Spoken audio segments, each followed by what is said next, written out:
Ladies and gentlemen, my name is TotalBiscuit. You might remember a few months ago that I said that I probably wouldn't be doing any more port report videos.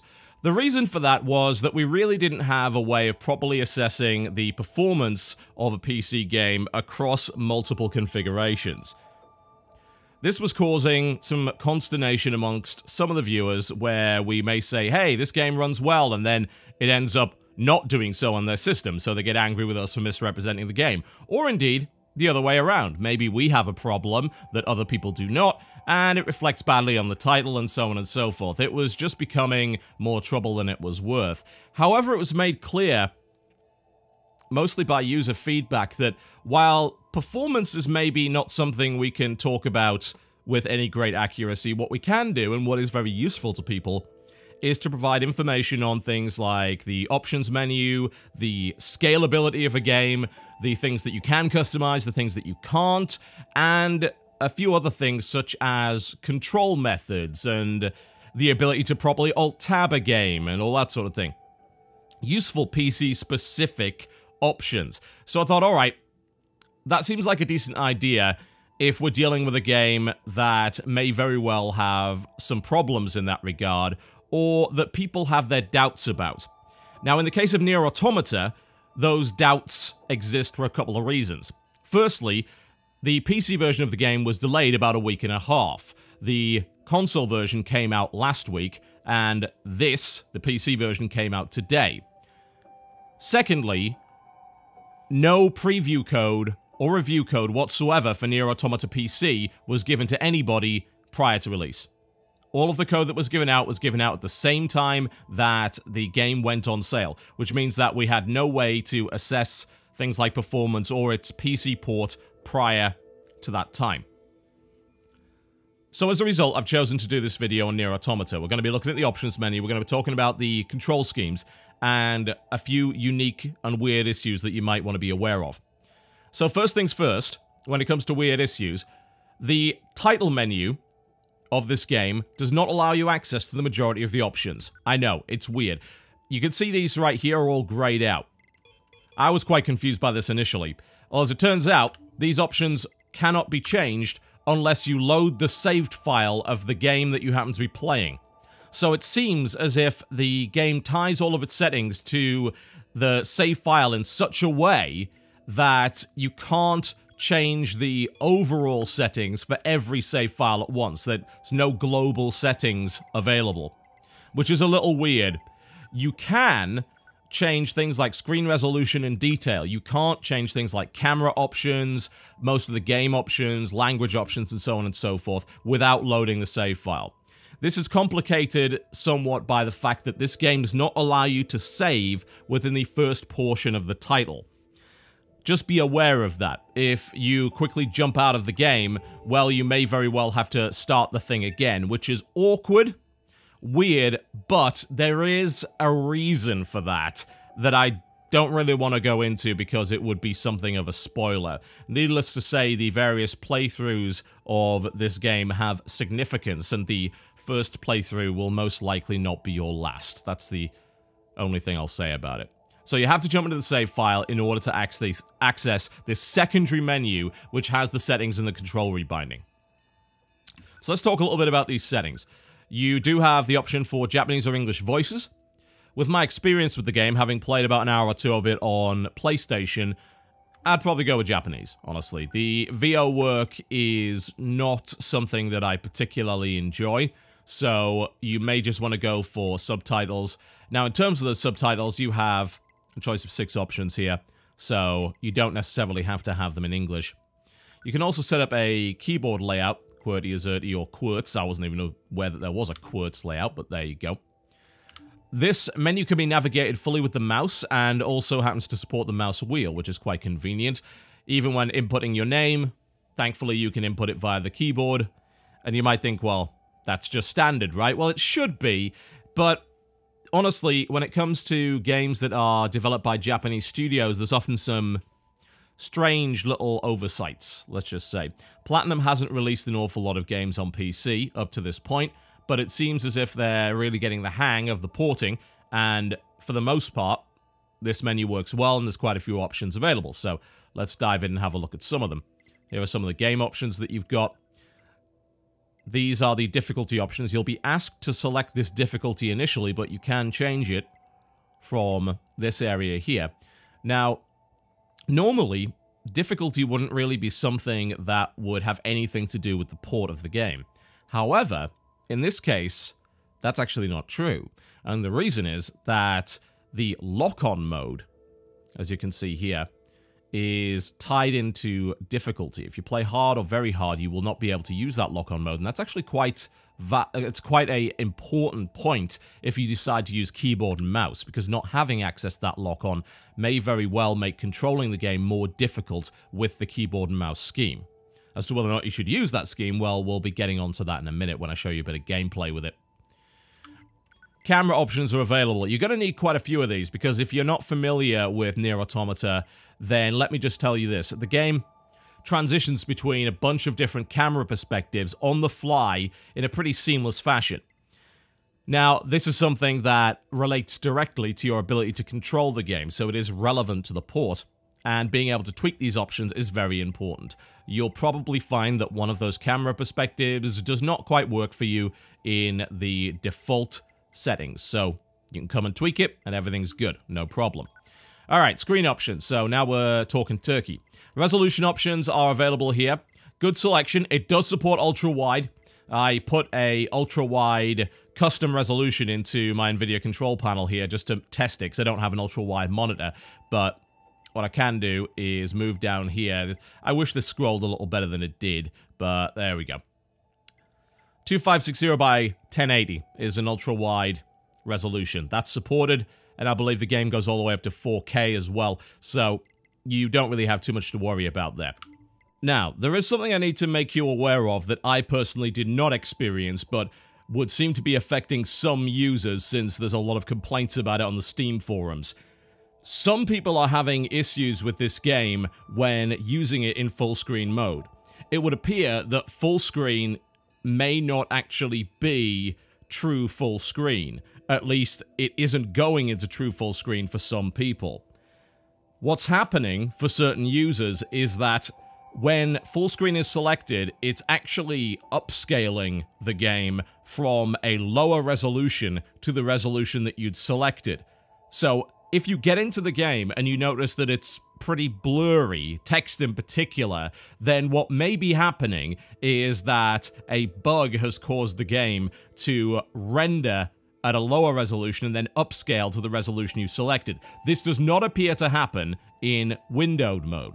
Now, this problem has not occurred for me, but what I have noticed is some fairly odd behavior when selecting windowed mode with a certain resolution. The first time I attempted to do that, it actually set the game to 720p rather than the 1080p option I'd selected. This may be a symptom of this problem. There may very well be some sort of bug in regards to the internal resolution of the game in certain situations. So just bear that in mind. If the game looks blurry for you, try it in windowed mode and see if that clears up. Then maybe switch it back to full screen and try a couple of different resolutions and see what happens. Some people have been having problems with ultra-wide, while other people are reporting that ultra-wide works totally fine. Again, I think that may be a symptom of what appears to be some sort of resolution bug. Just be aware of that. It may happen to you. It didn't happen to me, but it's something that is clearly happening to some people. Screen mode. Full screen and window. No borderless window available here, I'm afraid. And VSync defaults to on, so if you happen to be a Gsync or FreeSync user, you may very well want to turn that off. Graphics presets are low, medium, and high. This is high with blur turned off. I usually turn off blur because it causes YouTube videos to look more pixelated than they usually do. Anti-aliasing goes all the way up to 8 times. I haven't seen... As much as I said I wouldn't really talk about performance, I'll mention it briefly. Even with 8 times anti-aliasing enabled, I haven't noticed a drop below 60. The game is locked to 60 frames per second. You can't go above that. And the cutscenes are generally displayed at 30, which is a little jarring but not uncommon. Anisotropic filtering going up to 16 times here, that's always nice. You can do low, medium, and high shadows. low and high effects. I do wish they described this in a little bit more detail. That's fairly ambiguous as to what that actually does. And then you have an ambient occlusion option there as well. So I wish some of this was explained a little better. It would be nice to know what kind of anti-aliasing they are using here. If it's just FXAA, I would probably consider maybe turning it off to get a sharper screen experience. It's hard to know, and of course we don't really know exactly what this ambiguous effects umbrella encompasses. It would be nice to have that broken down so we could tweak some performance with a little more accuracy. But it's not too bad. In terms of colorblind options, the game doesn't really have any, but I will say because of the color scheme of the game, it's not really relevant. You're not going to be dealing with a lot of red and green contrast and things like that, so it's understandable that color-deficient options would not be available. And, of course, would not really be all that useful even if they were. Separate music volume slider, sound effect volume slider, voice volume, audio output. You've got stereo and mono, simple as that. I don't know if it has any kind of surround sound option. It's entirely possible that if it does, it's not available unless you have a 5.1 system plugged in. Hard to say. And if you wish, you can set it so that the sound is either off or on when you have alt-tabbed the game. The game seems to alt-tab just fine, although I have found on a couple of occasions it's taken a little longer than I would like to maximize the window once again. For whatever reason. I got a few flickers here and there before it finally decided it wanted to go back to full screen. But I haven't noticed any crashing or instability as a result of that. Alright. So, not bad in terms of the resolution options, graphics options, and so on and so forth. I'd just like to see a few more here and there. And now we get onto controls. Now, this is probably the most relevant part of the video, honestly, because with a genre like the Spectacle Fighter or the character action game, keyboard and mouse is probably not a preferred control scheme. I'll be honest about that. There aren't all that many games that play all that well with keyboard and mouse in this genre. It is doable, but you may run into some problems. And this game, in particular, has some rather unique issues in that respect. Now, this is the control scheme for the use of a pad, which I would, again, probably recommend.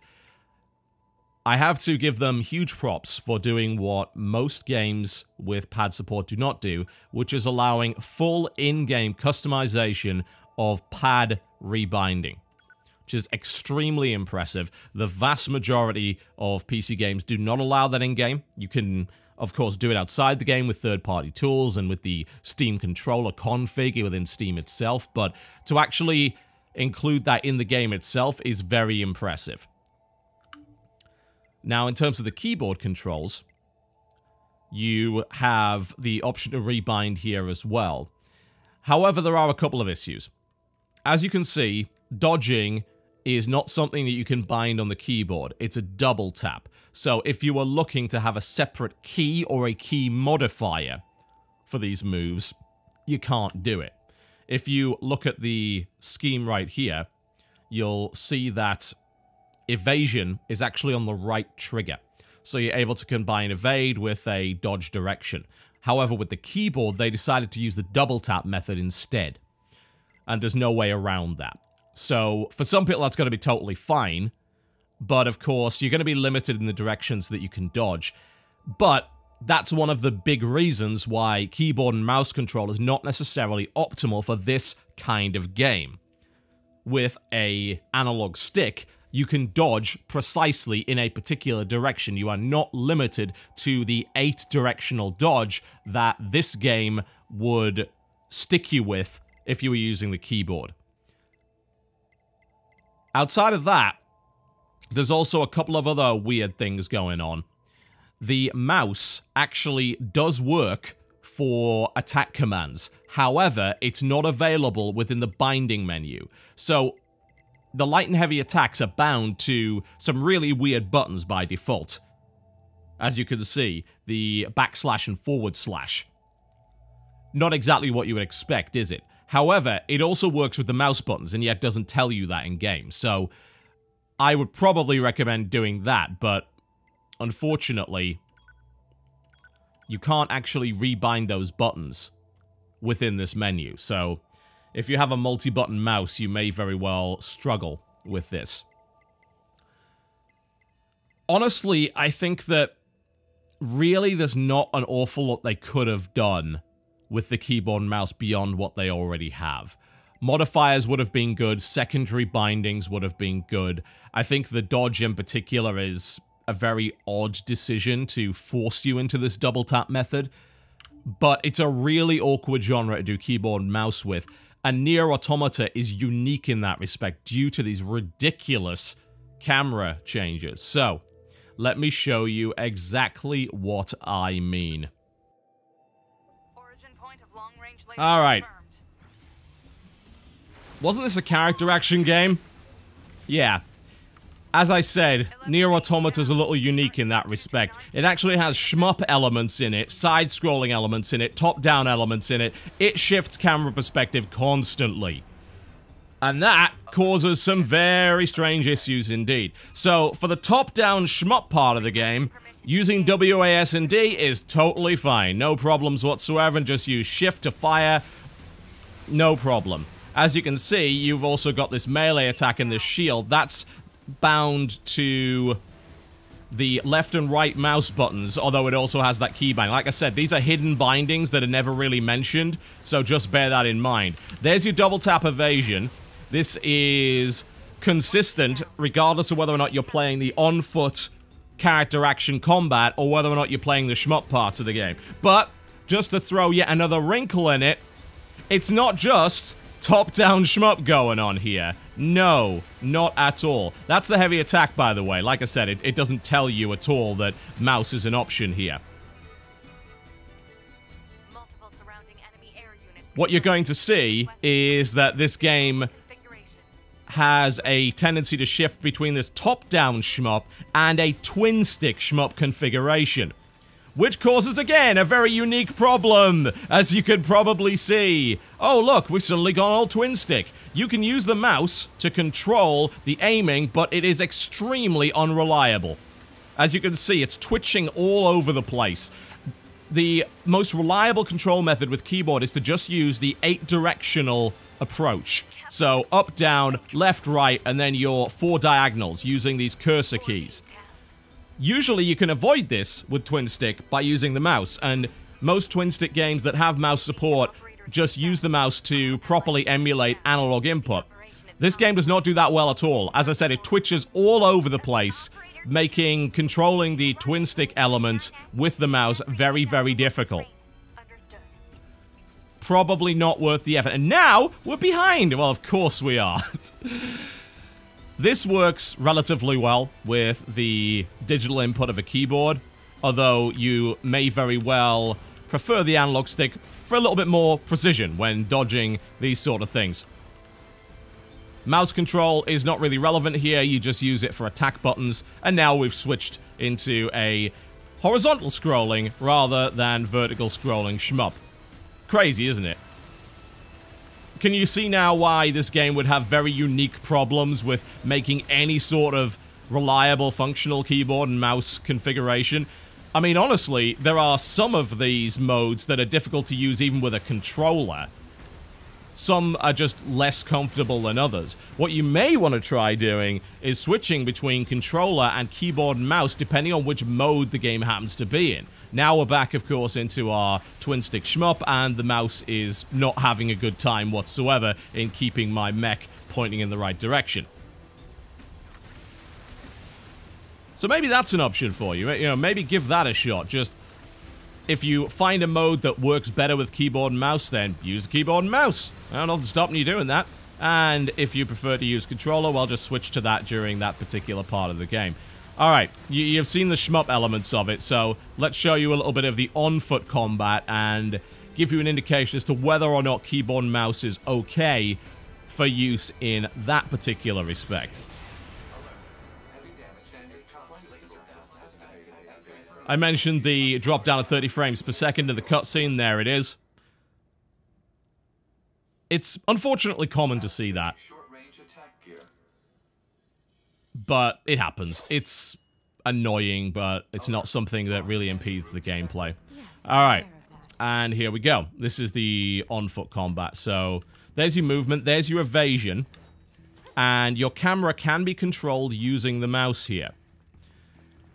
So you think, all right, well, this seems totally reasonable, right? I mean, you can absolutely use this control method. Right, okay. Well, here's the unique wrinkle with this game. As opposed to the vast majority of these character action games, you also have a shmup element. You see that little pod? Well, if I hold down shift, this pod starts to fire. And the aiming for this pod is tied into the mouse camera control as well. Which is not really all that useful. It's a little easier to perform this aiming action with an analog stick, in my honest opinion. Now, if you hold down Q, there's a lock-on mode, which allows you, as you might expect, to lock on to the enemy. So that makes aiming with the pod and the mouse and keyboard a lot easier, but on the higher difficulty levels, this lock-on mode is disabled. So if you're going to play hard or very hard, I think at that point, you may very well want to consider using the controller. And honestly, if you're playing at that difficulty level anyway, chances are you're not going to be using keyboard and mouse to begin with, but you get the point. Now, I do want to make sure that you're well aware of the way that this control method actually works and when it becomes a problem. We see the perspective shift once again. Now here, using the mouse is actually a lot easier than using the controller. When you have this particular perspective, aiming with the pod is way, way easier than aiming with the analog stick. You can be far more accurate, which is very useful when targeting boss weak points using the pod's attack. Not only that, but the pod also gains special attacks that you can use, and being able to manually aim those with the mouse and gain additional accuracy is a benefit. It will make playing the game easier. So it's such a rare and strange case because there are so many control method changes due to the large number of camera perspective changes that are integrated into the game.